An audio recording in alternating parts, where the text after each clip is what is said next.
Okay, guys, last moment. We're nearly there. All of you to come through all of this. Well, it's been such a rich and extraordinary day.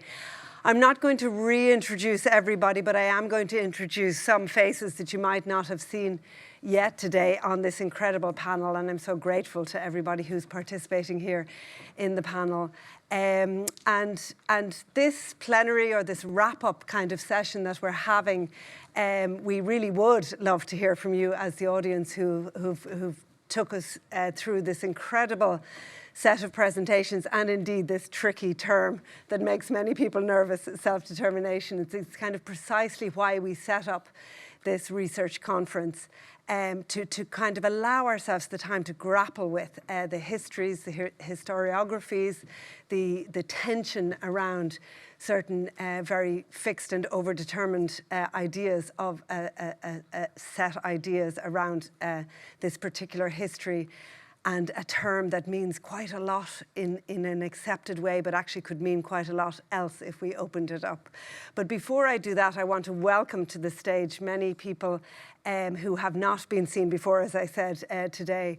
One is Johanne Mullan. Johanne is Curator of Collections at IMMA, and a hugely important person within this team. Not only has she kind of led the interdisciplinary rambunctious bunch that we are in trying to think through this decade of commemoration program and how IMMA might develop things, but is also really going to lead out on the new commissions, new artistic commissions as part of this project. So thank you, Johanne. You've met Christina, Head of Collections. I'm also delighted to introduce you to Paul O'Neill. Paul O'Neill, where do I start, Paul? In the simplest way, I could say that we've invited Paul to be a researcher, somebody, an interlocutor and a thinker to accompany us in the thinking. So Paul has taken part in many of the internal seminars that we have developed as part of our thinking towards not only this conference, but also the show. Paul is a fantastic artist, a curator, a teacher, a thinker, a writer, whose archive, whose practice that has not only been developed in Ireland, but also globally, really importantly, over the last 25 years, a bit like me, one of those people when we would meet each other in Europe or somewhere, we would think, my God, we've hit critical mass, there's 2 Irish people in the room. But I'm so delighted to have somebody who is not only a valued colleague and thinker, but to come here and to be willing to talk with us. So welcome, Paul. So I'm going to ask Paul also to reflect on his experience, not only of the days, but also of this project and how he's feeding into it. Also Meriç, Öner, who I'm absolutely delighted to have. Meriç is, again, a valued and dear colleague, an architect, a curator of architecture, a thinker, a researcher around that field, but also a really interesting thinker about the value of archive and research, and former director of SALT in Istanbul, which is a kind of superlative, interesting example of what a research centre might mean nowadays, and was just really brilliant director of that space. So again, just fantastic to have you here to think with us. And we also invited Paul to think from Finland, one of those newly emergent states where he is the director of Publics in Finland, an contemporary art centre and library, and again, archive space of thinking around contemporary art. But he's also looking at the Baltic states, where he's also an associate professor in Riga. So there's kind of us trying to think expansively about those different regions.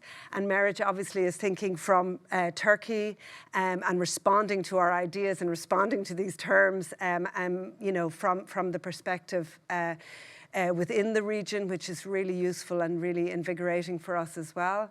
Nathan O'Donnell, again, just a wonderful colleague who's come back and saved us many times in IMMA in terms of coming and working with us on many different things. Obviously, the Freud project we mentioned before, and the summer school in its latest iteration around the idea of self-determination with Lisa Moran, but previously on other summer schools. So really helping us, a real thinking partner.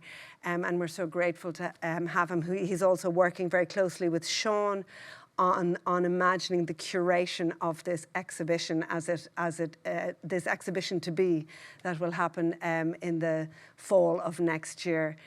Lisa Godson, who I know you've already heard from today, also a truly brilliant thinker, I think, and just has given us very useful research and has contributed as a researcher to this project.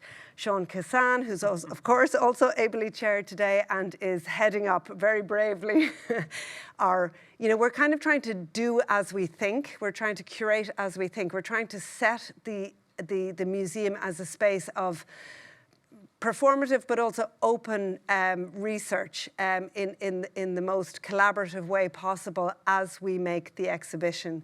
So understanding that the nature of an exhibition is often very authoritative. It looks like we know everything, and there's a lot of, we've heard beautifully from people about how their relationship with the process of research and how we, our own projections within to that.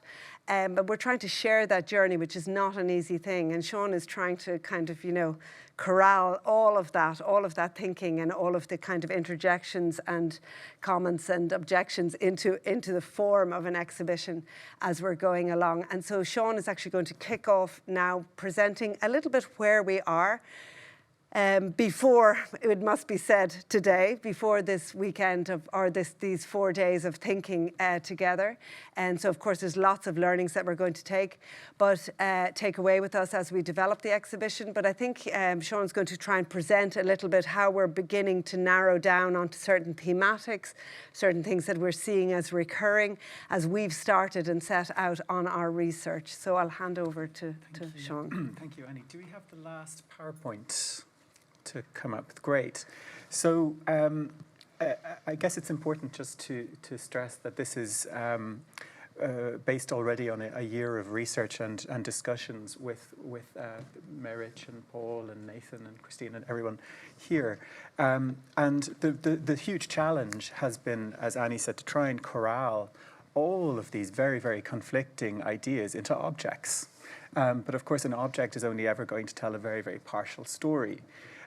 So Nathan and I, in our study sessions, came up with this wonderful image by a Latvian artist, which we were very excited about, because we see a woman who's distributing political leaflets in this what looks like quite a war-blasted landscape.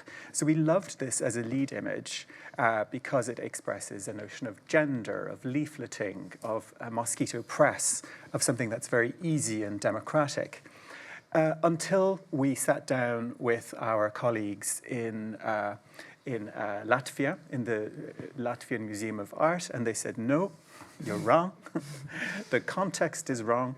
This was made in Moscow as part of Bolshevik propaganda by a Latvian artist.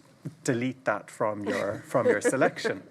So the thing is that, in as much as we want the objects to do certain things, we are hugely dependent on our international team of informants to put us right, and also to open up other complications. So just in terms of the first thing we were trying to look at was the map. This notion of Irish exceptionalism, of course, I think we've really deconstructed in the past 3 days, throwing it open as far as Transylvania and God knows where else we can go. But just looking at the map as this reminder that at this moment of the breakdown of empire, where we're looking at the Russian Empire, the Austro-Hungarian Empire, and then even down to Turkey, of course, the end of the Ottoman Empire. What this map does, of course, is it maps geopolitics now, and not what it might even have been 200 years ago. And of course, what it doesn't map are the stateless. So I think, particularly after Wednesday's session, when we were talking through notions of Garveyism and the African-American experience, for example, one of the tensions that's constantly at play within this project is how to give voice to the stateless, those who weren't neatly wrapped into some of these geographic territories, but also might have been erased at certain points. So that is one of the key points that we're taking with us from this research. But this roughly, looking at this map, is roughly the focus of the project. A bit Eurocentric perhaps, but we will unpick that, I think, as we go along. This is a list of the partners and institutions that we're working with. Of course, we're delighted to have Paul here and Meriç in particular. But you can see going through that we have started to widen our scope, and we're really, really glad to have particular museums have come on as exhibition partners, such as the Atheneum, Kumu, and particularly the Latvian Museum of Art. And these partner museums have really leaned in. They're going to lend us up to 20 objects each, some coming out of their permanent displays. So we're hugely grateful to them. And in fact, the local embassies here in Dublin who've been hugely helpful as well. And I should say to Stephen Taylor, I'm sure he's there, who did all of the work in the background of making those links diplomatically. Thank you, Stephen. But moving on, the next thing we tried to do was put all of these ideas on a mind map, which was a really tough job in a way to try and corral all of this. But the main tension that you see on this mind map is going left towards this nativist tendency, where we have the Seán Keatings and other nationalist schools. And what we find is that they're using similar tropes, which is thinking about race, dress, customs, mythology, oral culture, folklore, and music, for example. And then you have the other side, which is the avant-gardist tendency, which tends to be looking at abstraction, alienation. It tends to be metropolitan and often be quite anti-bourgeois. On the bottom, you'll see this line, which is the official and unofficial, and the prescribed and the proscribed. If Seán Keating is working in 1915, would his work be considered terrorist? I think Roisin might have used the word terrorist earlier with regard to Michael Collins. After 1918, are you now a hero? And so this timeline is also very, very important. But then talking to Meriç in particular, when you start to think about the story of Turkey and the dismantling of the Ottoman Empire and the building of Ankara, everything is on the right.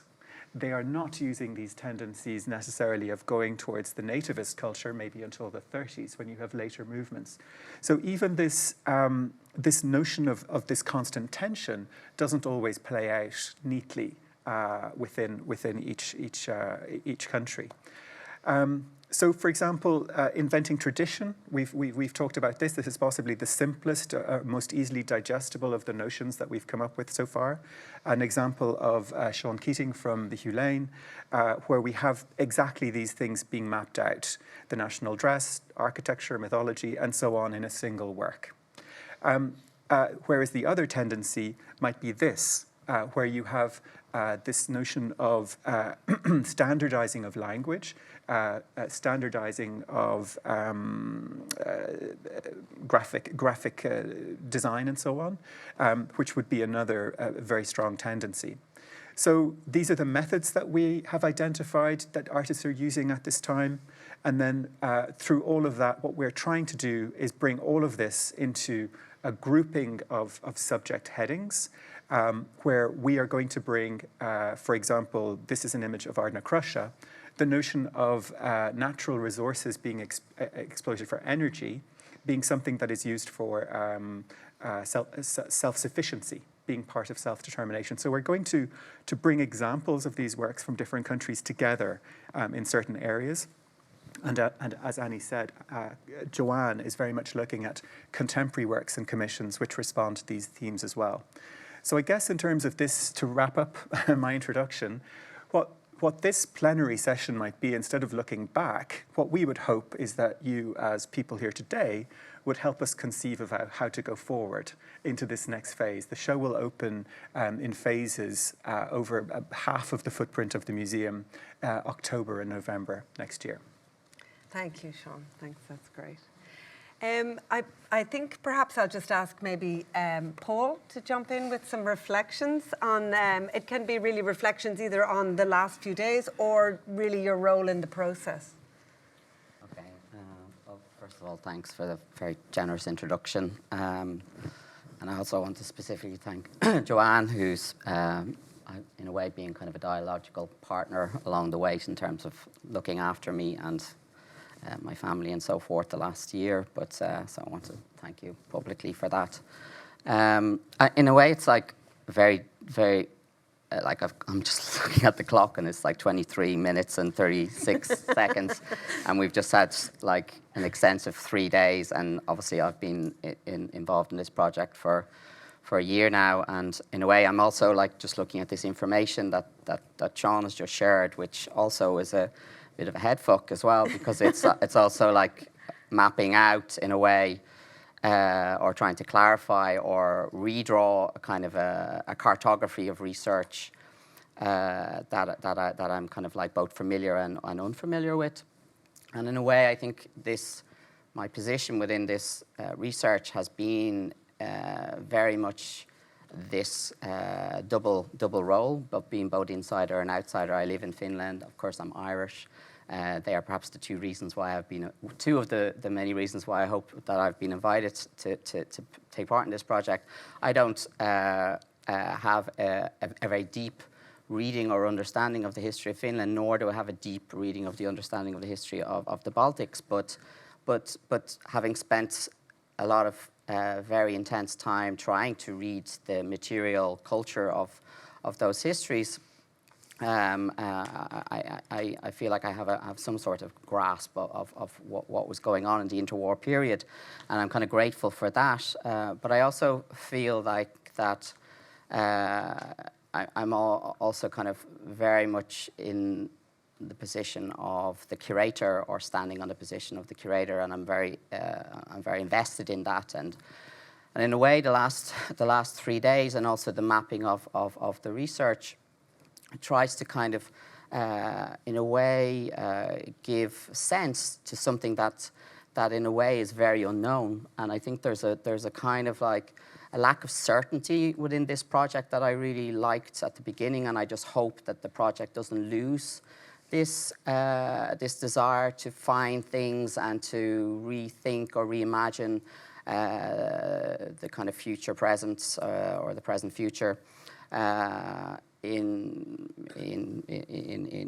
how it kind of materializes and how it responds to the research that all of us have been collectively thinking and doing together. And so I'm kind of, maybe I'm just like responding to what Seán has just shown, and also like maybe with a bit of resistance to this like kind of like modernist, Western modernist mapping of a kind of like a whole kind of like lexicon of terms and of moments within history. I mean, it's also, secondly, I think, and I have loads of notes and I'm not even going to read these, but the second thing I think worth maybe mentioning is when I was 15 years of age, my art history books ended with Lavery and Maini Jellett and Louis Le Brocq and Seán Keating and all of these various figures, and in a way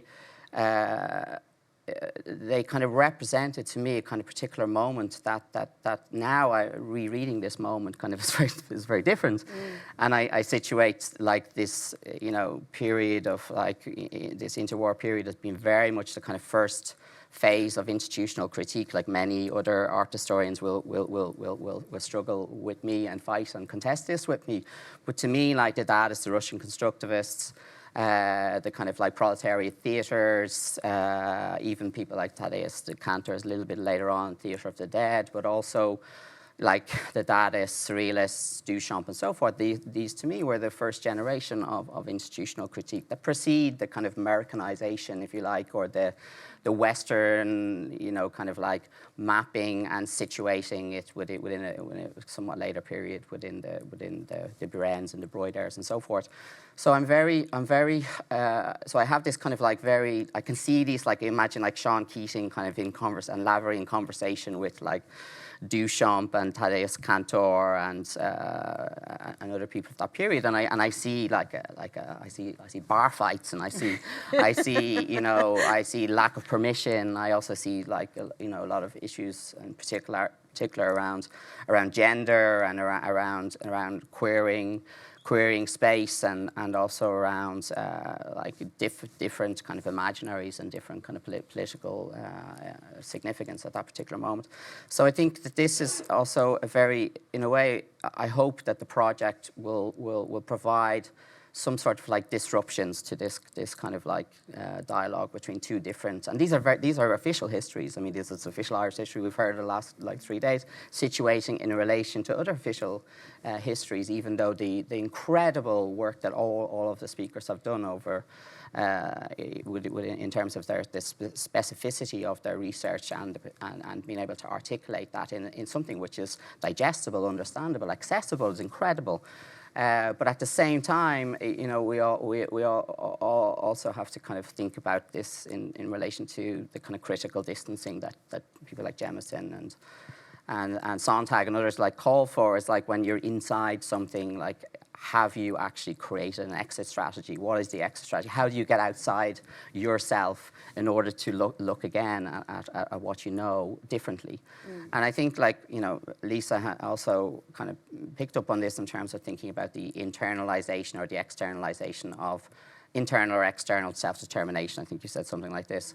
And I think this is really, really like significant in terms of thinking about the modernist projects and the modernists projects. So from multiple perspectives in terms of thinking of the internal logic of self-determination and the external logic of self-determination, how to read the self in relation to the other, but not through the kind of like set parameters of what constitutes the epistemologies that we come to know or we choose to come to know.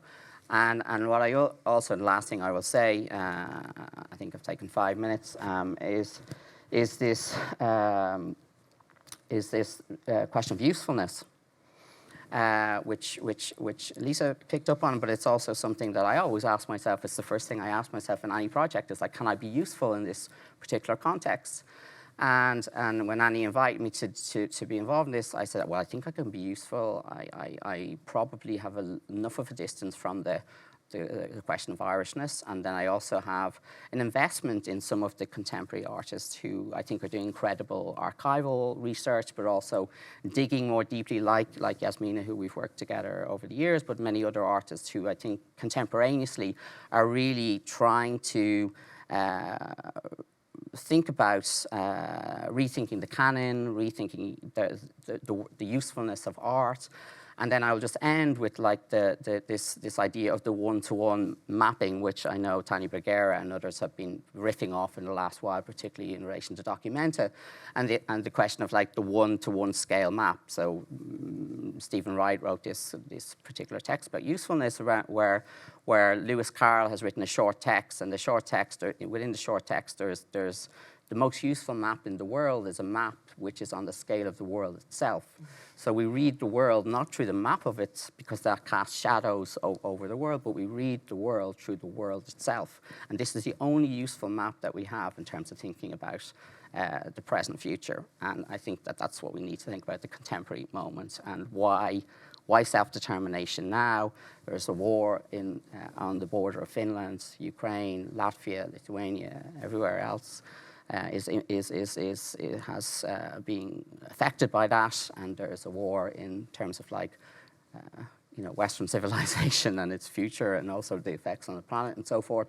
So why self-determination, and which version of self-determination are we going to take forward from this contemporary moment into the present future, and with some sort of like understanding of the past and what went wrong. So that's mine. Fantastic. That's a really, really important vocation for us, I think, in terms of how we think, usefully, but also dynamically about what the potential of the exhibition is. Perhaps because you referred to Lisa, I'm going to go to Lisa next.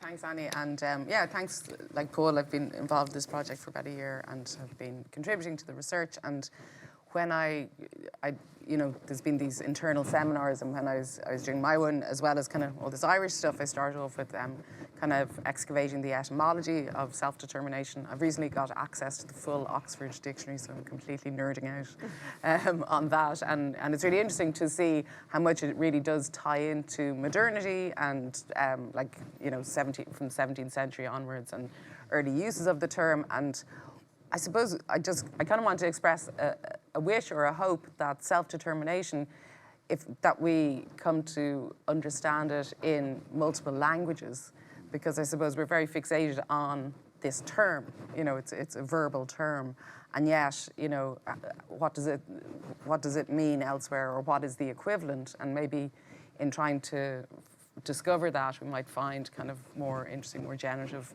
ways of thinking about it, because we're quite fixated on it as a term. I kind of realised, I keep going on about this word and tracing it and all the rest, that I thought, well, I'm only looking at English.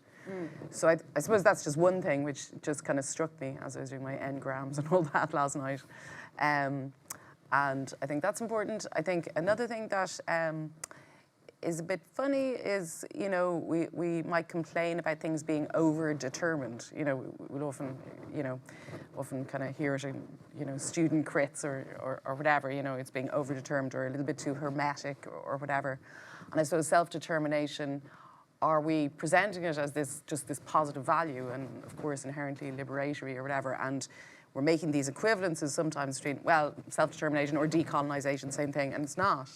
And I suppose that idea of determination in itself suggests a specific trajectory. And I was trying to get at that earlier when I was talking about multiple temporalities, and if you are if you look at the meaning of it, you know, it's about a direction, a specific path, and so on. So is there the possibility to meander? Is there the possibility for other paths, and so on? So I suppose that's another thing I'd be interested in, because to determine is to kind of know what an endpoint is often. So I suppose maybe a little bit like Paul, just having that kind of openness and so on, I think is really important, and not shutting it down too early. It strikes me as very important. Yeah, I think they're the main things I want to say that have just kind of struck me that I wasn't thinking about I think before. that's really great, and I think that harks back to Donal Hassett's really useful again and an important kind of evocation that this term, yeah, exactly, is very context specific, and indeed perhaps so projected upon. But I always think they're kind of useful terms then, because they're in that Raymond Williams sort of moment. They're so loaded that it's an amazing moment to kind of just see what space is within them. But I think this evocation to remain speculative is really important, and to think the limits of the term as well. Well, perhaps then that's a great opportunity to go to Meriç, because I think Meriç, when we talked to you and Merv Elverin is also collaborating with Meriç on the research. You were both not particularly engaged with this term, self-determination. Well, I find for the past 3 days this whole anxiety around the terminology very healthy, and it really has to go on. And in the case of Turkey, I think it would take another 3 days to unpack it like it was here, but definitely it helped me again to put it also back in perspective, because in the case of Turkey, in a nutshell, it's not the act of self-determination, it's a war against the occupying forces, but at the same time it's the act of denouncing the past very harshly, denouncing the whole Ottoman Empire. And that includes language, that includes clothing, and I couldn't catch, maybe I mistranslated before to Seán, because there's really this official body that's building now, Turkifying the land, and the whole fight is actually trying to keep the greatest border as much as possible. And as we were discussing the previous day, so it means the Assyrians and the Kurds, they don't get to have, which would have been, as far as I understand the term now, a self-determination, a moment of self-determination to themselves.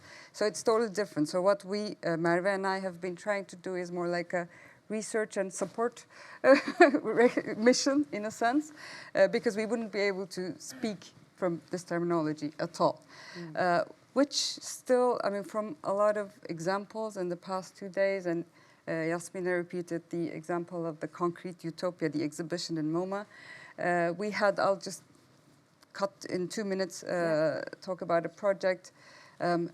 Being located in Turkey, it always evokes many questions. And one of the questions, after the 50s, it's obvious that it goes through this splendid time of getting the Marshall Aid. But before, why was it never part of the whole, the communist, geographically being, actually take the sea away, being across from Odessa and next to the USSR and also surrounded by Bulgaria and so on. Why it never took it on? Because it had this, this underlining socialist structure, not great in practice, but that's what the government had to do, that the state had to declare in kind of like taking care of the people, supposedly. So for this question, we, again, maybe similar to this, I just, for no good reason, I had the courage to initiate a research, and I invited Georg Schöllhammer and Ruben Arefshatian. They had been working in the region for, with many collaborators. So in the end, the exhibition that we did was looking at every other state, republic, but Russia, after the 50s, starting with Khrushchev, and trying to understand, because one of the projects we had, so in the 40s, the only opera building that's extremely controversial even now in Istanbul was built in 30 years. So that's the kind of economic despair, and that's the kind of lack of infrastructure, especially for social infrastructure in Turkey, in the Republic of Turkey. So we were trying to see what actually the localities brought out in the built environment, and how it translated to communality in different ways. So this was an extremely messy process. I'm thankful to Georg and Ruben, and to many, many more researchers who kind of, it was really a collective process where we put everything together out of personal archives, I would say. I mean, asking Ukrainian really elderly architects who really suspected why in Istanbul there was an exhibition on what they were doing 40 years ago. And of course, a model, scale model, broke on the way to Armenia. We don't know why. And so with all everything that it could include. And then I had the chance to see the concrete utopia, which, I mean, it just flattened everything and kind of put it into the most easily grasped, I think. Americanized it in one way or another. So this is, I think, part of the whole modernity. The experience we're discussing is just this putting things in a process and coming up with the simplest and brightest whatever conclusion. And this conference assures me otherwise for the project, because it's not at the end of the project. So we're here, I mean, you're being generous, the institution, learning with us, because, I mean, you're learning with us some of these, as far as I understand. A promise, so I think that's taking notes. Absolutely. That's like, because that's the act of stepping out of the linear and out of the colonial and out of the modern, and that's what in the end is the present, in my opinion. It's not maybe coming up with another term. Thank you. That's really great. You had something, Lisa? It just struck me. I mean, you know, if you bring architecture and design into it in a big way, there's a very definite self-determination, which is the desire to be more modern or to be modernist or whatever. And certainly, I mean, there isn't that much written on 20th century Irish architecture, but a lot of it is all about, you know, what was the impediment to achieving modernism. You know what I mean? Almost like old school kind of, like 1950s approach. Yeah, and what were the impediments? And the impediments was, you know, history and bits of temporality in the church and, you know, institutions that kind of somehow stood in the way. So that's what I mean by the dangers of being overly determined about self-determination. Can be, we will reach this amazing avant-garde moment, like stylistically or aesthetically or whatever, but often ignoring the flattening, globalizing, kind of totalizing effects of that. So, yeah, I think it would be kind of magnificent to think the cul-de-sacs as well, you know. yeah, I love the cul-de-sacs. Yeah. You know, or the lacunas, you know, exactly. Nathan, would you like to? Yes, please.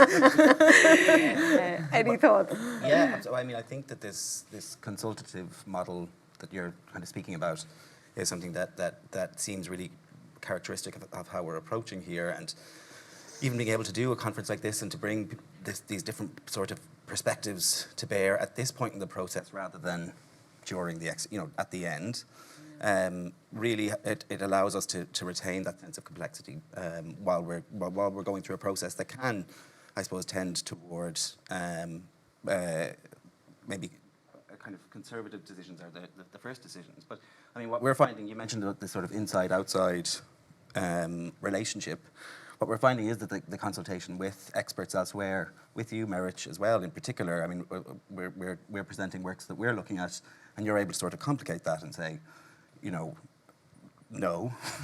Or equally, I mean, what we're finding is that sometimes we're reading these national collections in ways that curators are saying, oh, well, you know, this is actually bringing a different perspective to our work. So I suppose, in a way, we also want to turn that eye inward and look at Irish art in a way that does feel Irish art, and not just art and design and architecture, in a way that does feel as though it's a new reading, a reading from. So I guess it's a kind of crossing of perspectives is I think where we're going. Yeah, absolutely. A very live exhibition on that level, a very speculative moment.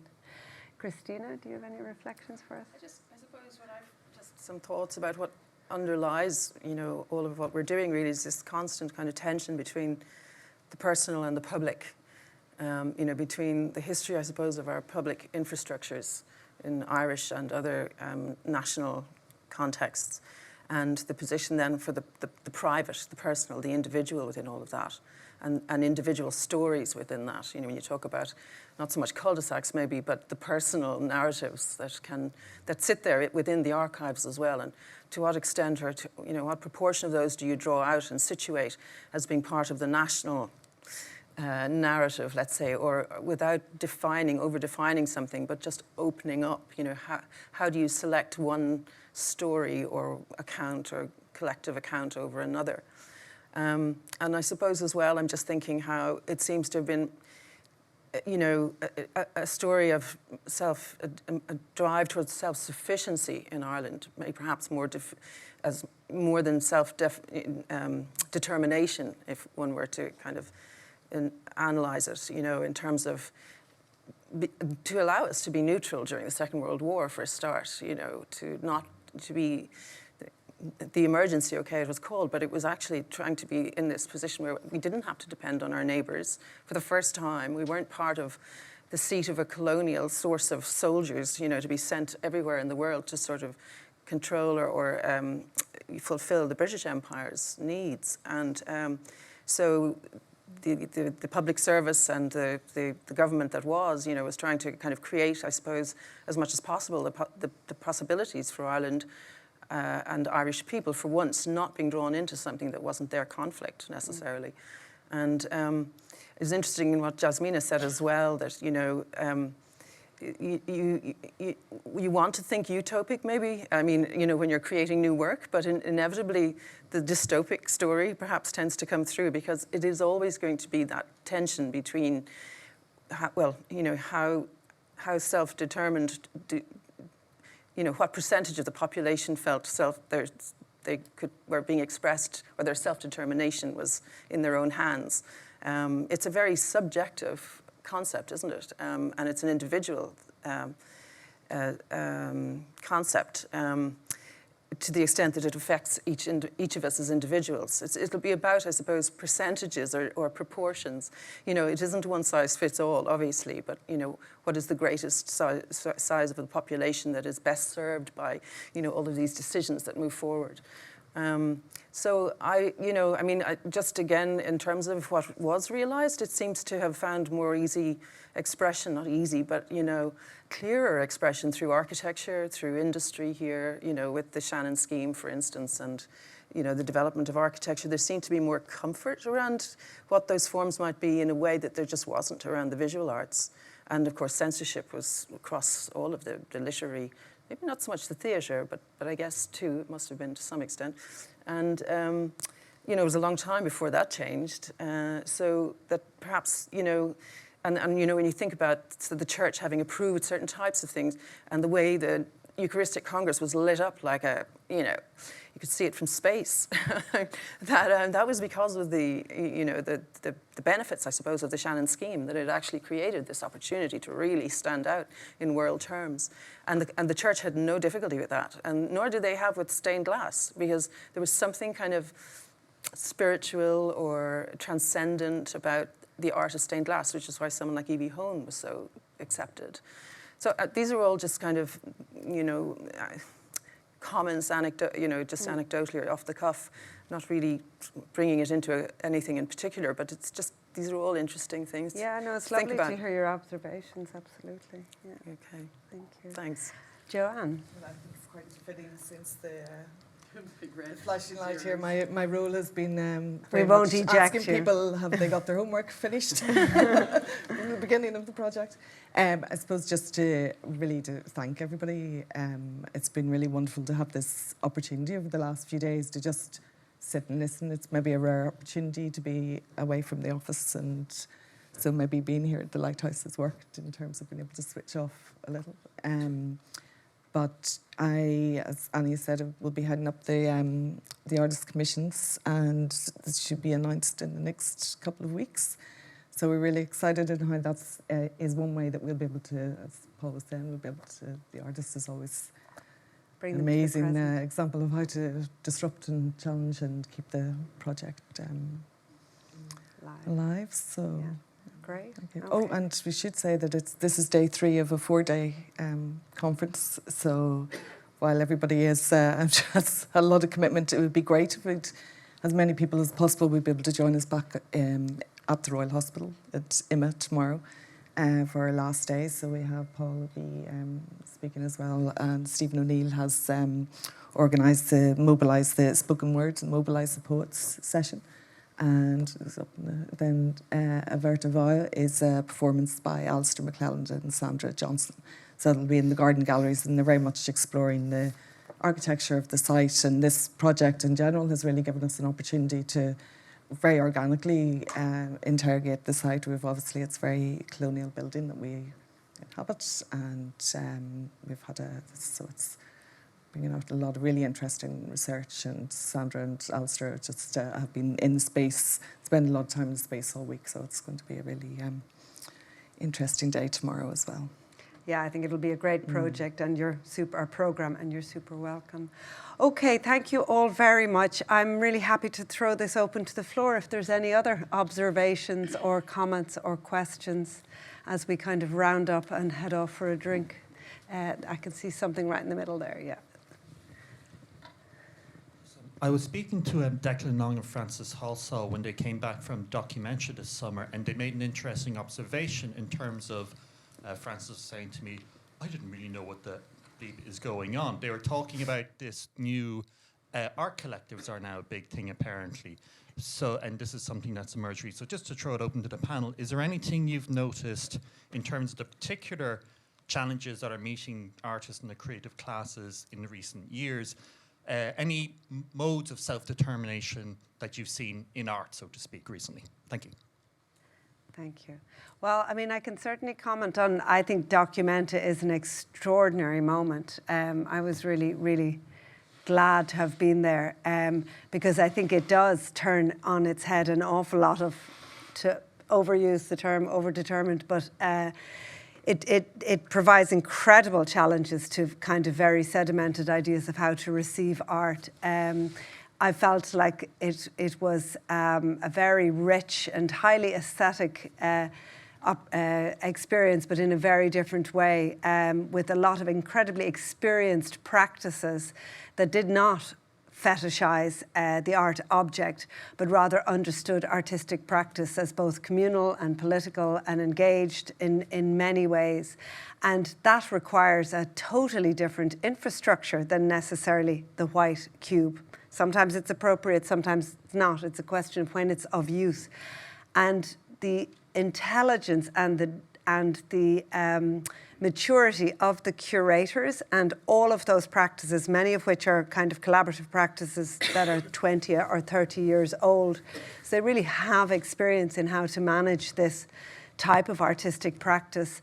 Was just a delight to behold, but very challenging to both a private art market and an Occidental white Western perspective. It was a voicing of the global South, which was joyous to behold, and a huge challenge to certain established ideas of the art regime. So I don't know if that answers it, but it was certainly for me a very challenging and fantastic experience.